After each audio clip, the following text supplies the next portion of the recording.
Hello, everyone, and welcome to episode 3 of our Cub Python series.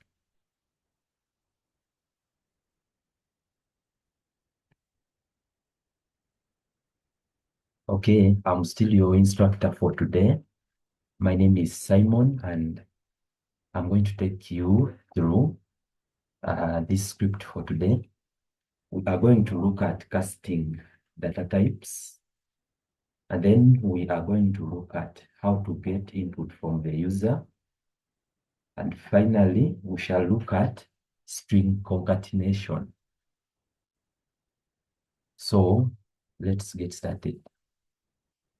So what does casting simply mean?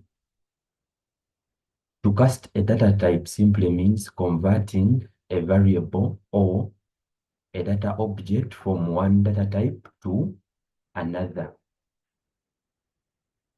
Okay, this is useful when you want to perform operations on different data types. Let's say you have an integer, and by then you want to convert it to a variable. So to do that, that's when we do what we call casting. And we are going to look at how we can do it. So we use these functions to perform casting on our data types. If you have a float, you want to convert it to an integer, we use the int function. And then we have the float function for converting a data value to a float. And then we have str, and your guess is as right as mine. It is for converting a data type, a certain value to a string. So let me jump to my VS Code and we start doing some bit of practical. So I'm in my VS Code. Let me open a new file. Okay.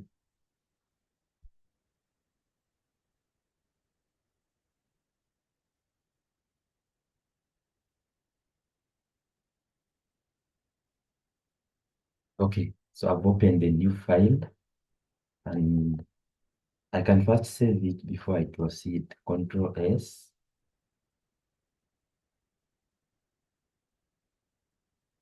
Let me save it on the desktop and let me call it simon.py.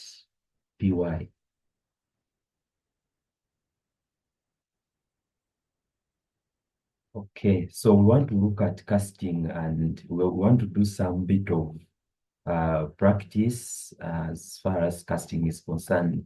If we have an integer, how can we convert it to a float? If we have a float, how can we convert it to an integer? How can we convert a string to an integer? Things like that. So let me have here a variable age equals to age equals to 20. When I save this, and the other time we told you if you want to print the data type of a certain variable which you have, we use a function called type. So inside print, I'll put type. Then inside these brackets, I put age. Save and run. Okay, so you see here it is printing class int. It means the data type of this variable is int. It is an integer data type. Okay, so I want to convert this age 20 to say integer are whole numbers. Now, let's say I want to convert it to a float. What will I do?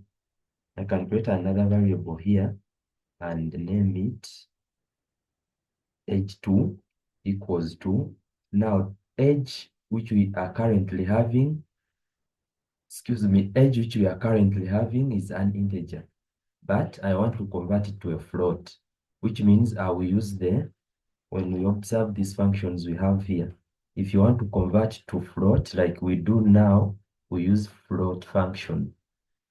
And so that's what we are going to use right now. So I'll say age2 equals to float. Then inside the brackets, I put the variable which I want to convert. When I save, let me now printing here, I want to print age2. Save and run. You see now it is printing class float. So I have successfully converted it to a float. I can even print it here and you see its value. You see here integer, I put it is 20. The value of age is 20. Now let me print the value of age to, you're going to see the output which we shall have.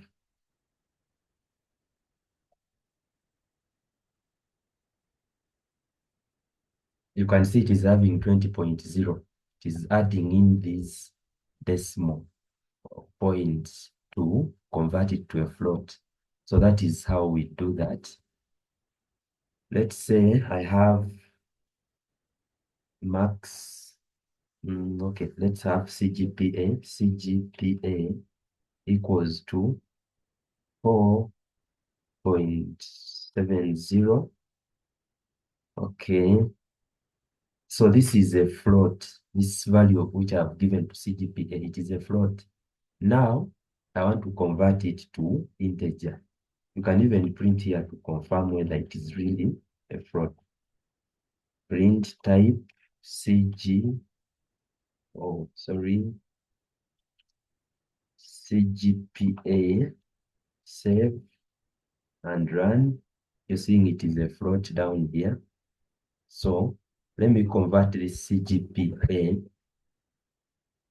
Let me convert it to an integer. I can even do it here as I'm running it. Okay, let me just create another variable for now. CGPA2 equals to, I want to convert the value of CGPA to integer. So I'll say int because I want to convert it to integer. Then inside here, I put the variable which I want to convert, and it is CGPA, just. Then, when I say print CGPA2, save and run, hope you can see it is just printing 4. So, like we said the other time, it does not do the rounding off. It just takes the absolute value which is available here, and it is 4. It does not round it off. In your math, this could be 5, but it just gives you 4. Okay, so that is how we convert. You can even convert a string to an integer. For example, we have max equals to, we said anything between quotes is a string, even if the value is 45 like that. So that is a string because it is between quotes. You can print type and you confirm. Type max, type max, save and run. Yeah, you can see it is a string here. Okay, so I want to convert this max to integer. What do? I will do max. I'll use the same variable and I will explain why I'm using the same variable which I've defined here. I will say max equals to int max. Now next time when I run, you see now I'm getting class integer. So here I've used the same variable which I've already defined here, but I've not gotten an error. Why? Because Python has what we call dynamic. It allows you to assign, it allows dynamic assignment of values to variables.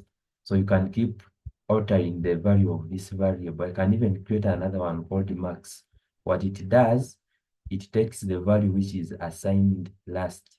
So the moment you say max is 45 here, and then on the next line you say max equals to something else, the compiler will take the value which you assigned to last, and it will forget the one which you had assigned before. Okay. So that is that with casting. That is that with casting. So let's now look at how we can get input from the user. Getting user input is crucial in modern application. It facilitates real-time data processing and handling. Let's say you want to enable the user to input his or her name. Instead of just using a variable like name equals to, then you store the name Simon. So this is static. What I mean by dynamic is that I want to create a variable, but then there is no name stored in that variable. And I want to allow the user to type that name when the program or application is running. So that's why getting user input is important. So what I will do here, we are saying we use a variable, sorry, we use a function called input function to get user input. So instead of assigning the value to this variable, I would now just say input, then I say, what is your name? So this will not, I've not assigned any name to the variable name, but I'm asking a question to the user, what is your name? So it is the user who will input his name when this program is running. For now, let me comment out this stuff. Okay, let me comment out this. We don't need it for now. Let's just remain with one statement. What is your name? When I save this and run, you see it is having here, what is your name? But, okay, let me try to write my name. You can see I can't write there. So to rectify this, we have to change the settings of our VS Code, and we allow the program to run from the terminal. You can see here there are different tabs here. There is problems, output, debug console, terminal, ports. So currently, or by default, our program runs from the output tab.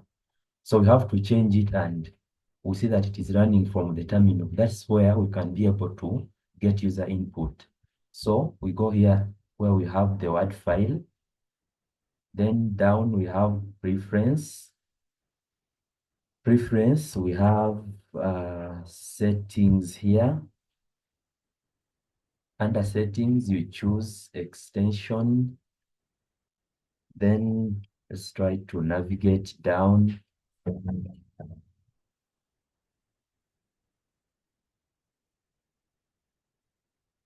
Navigating down, you can see we have run code configuration here. So we come here, we try to navigate down. Okay, you can see there is running terminal here. So you tick this. So by doing this, our program will now be able to run from the terminal, and the program can accept user input.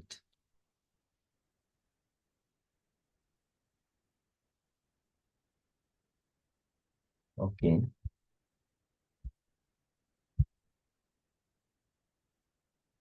Let me go back to my program now. Let me try to maximize a bit just by zooming in.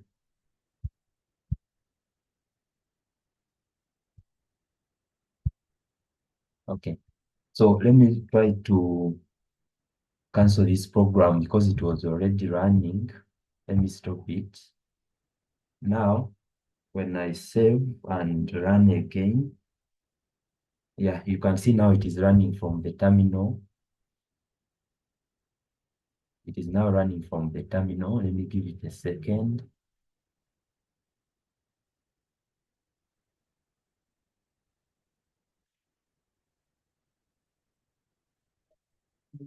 Okay, it is taking a little bit too long.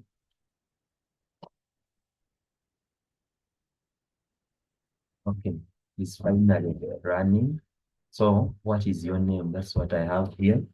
And now I have a chance to input my name and press enter, and that is it. So after getting the name here, you can even print what name you have input.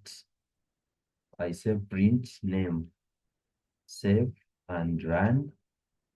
So again, it is asking what's your name. This time, let me put Peter. Now it is printing Peter here. So here you can see that it is printing on the same line here. It is not looking very good. Let me put some print statement here.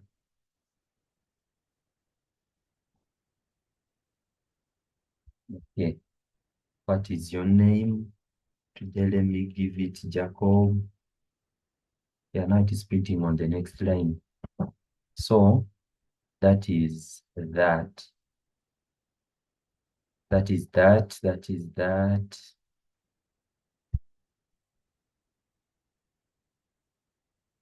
Save and run. Hey.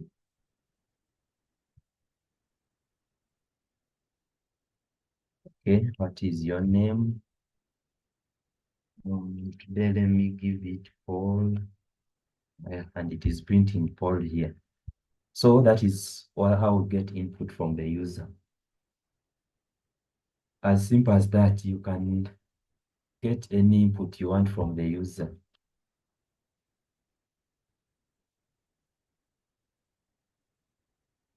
Then we are saying input got from the user is always a string, and hence there is a need to convert it to a desired data type.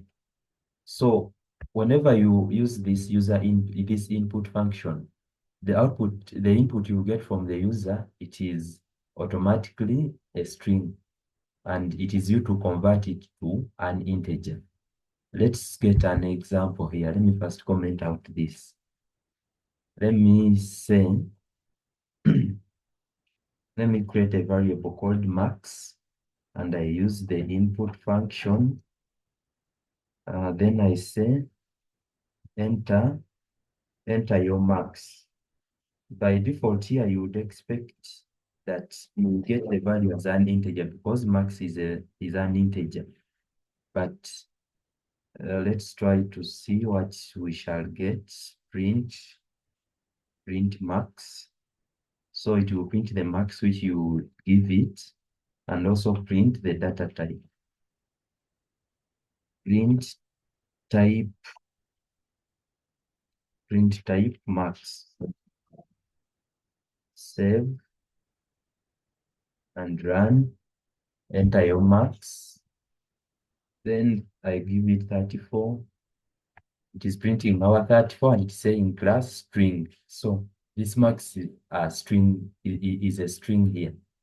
And some of the issues you can have with it is this. Let's try to do this.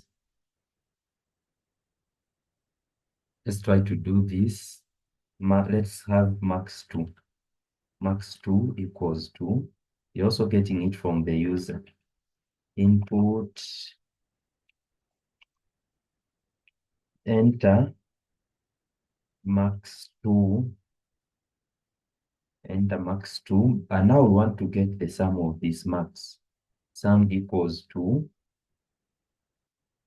max plus max plus max2. Then we print sum. We print sum, save and run. Enter your max. Okay, let me put 34. Enter max to 56. I hope you're seeing here. We are getting 34, 56. But that is not the answer when you add 34 and 56. So why? It is because we're going to look at string concatenation next. When you use this plus operator and you add two strings, it does not do the addition like it does on normal integers. On strings, it does concatenation, it like getting one value and putting it at the end of the other value. Like you're seeing it first got 34, it is here, and then 56 is here, and just put them together, like just combined them, but not adding them. That's what it does when it's dealing with strings. So to avoid that, we are supposed to convert this max we are getting to integer because what we are currently having is a string. So how do we do that? To do that, before computing our sum, we can come here and say max equals to int max. So here we are telling the computer that you convert this max, which we got from the user, convert it to integer. Then still we can do the same thing for max2. We say max2 equals to int max2. Let's now save and run, and we see whether we shall be getting the same stuff. Max1 we can have 50. Max2 we can give it 20. We run, you see now it is adding them correctly. We are getting 70. So that's how we do. Alternatively, we can combine these lines and we avoid writing many lines of code. We can combine these operations into a single line. How do we do that? Let me comment out this. Let me comment out this and say max equals to input. We want to get it from the user. Then before putting our prompt, before putting this, all this should be put into the int function.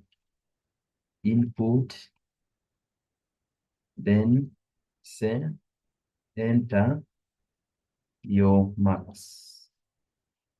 Enter your max. Maybe these are coursework max. Enter your coursework max. But we have put this inside the int function.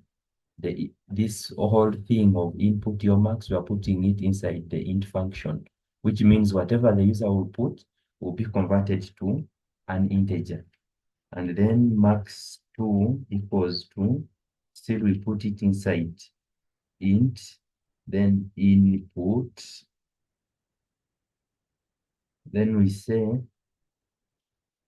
enter now exam max, save and run.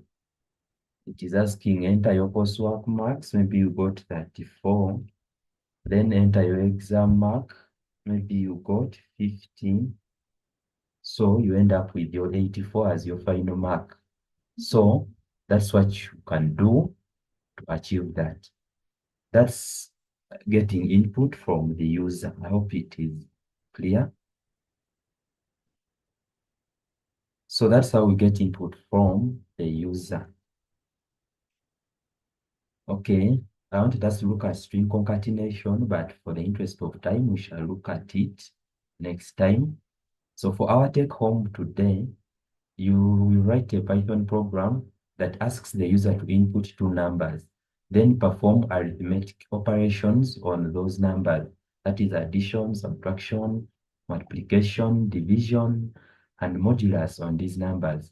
Then you display the results, like you print the answer you got from adding, answer from subtraction, the answer from multiplication, division, and modulus.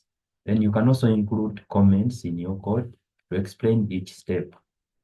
You can ignore this second last instruction here because you haven't covered it. Just ask the user to input two numbers, perform these arithmetic operations on them, and print your output. As simple as that. So that is it for today. And please endeavor to do the take home, and we shall be beginning from there. This is at Indabax Cab, and these are the Cab Python series. Thank you.